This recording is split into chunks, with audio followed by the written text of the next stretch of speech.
students. First of all, I will introduce myself. My name is Nikhil. Today's our topic is different types of access modifiers.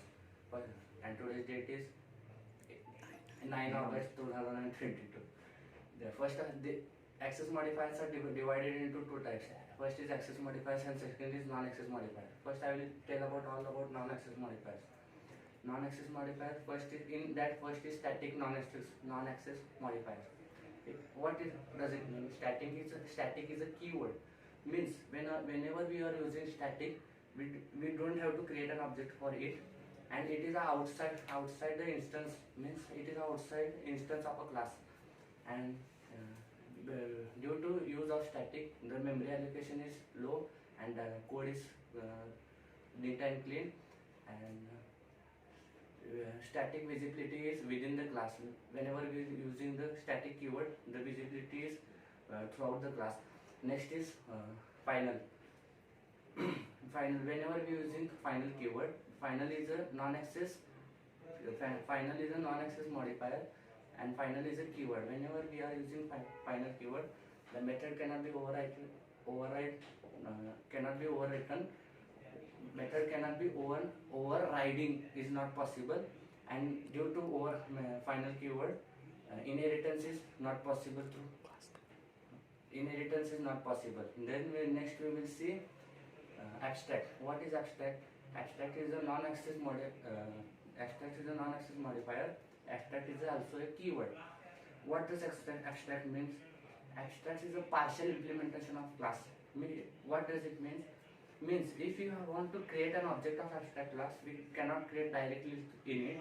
We have to create another class from which we can create an object through it. But we cannot use static and final with abstract, because if you use static and final in object, static and final with abstract, then object method cannot be overridden. So this is about abstract. Next is synchronized. Synchronized means synchronized is non-access specifier, and synchronized is the keyword. It means it protects a block from thread time. It protects the block from threads. Next is volatile. Volatile is a protects the from multiple threads. We use volatile keyword only for variables, so that it can convert it into multiple threads. Next is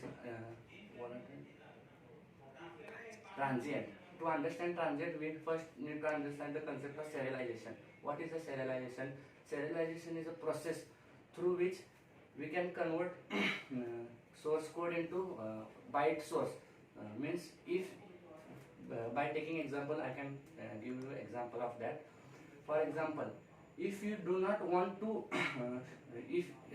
user ID and password, we all know that all sites has user ID and password in their login form, but they don't save it. So they in their program they use transient keyword for variable. This is all about transient. Next is native. What is native? Native is a non-access modifier. Native is also a keyword. It is used to use native means we are using method of language, but not of Java. We are using method but not of Java. It can be C, C++ and assembler language. Then next we will see all about access modifiers. To understand access access modifiers are of four types. First is private access modifier. What is private access modifier?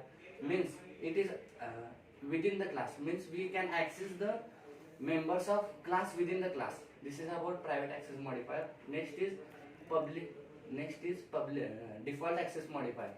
Default access modifier means we can access if the method is not present in class but it is present in same package, then we can also access through it. This is mean default access modifier. Next is private access modifier. Protected access modifier. Protected access modifiers means we can access we can access We can access the from same. It must be in same package or different package, but we require a subclass. Means it to access it, we require the concept of inheritance. Last is public. To access public, public is visible throughout the class. Means if the method is not present in that class, then also we can access through it because the keyword public. This is all from my side. Thank you.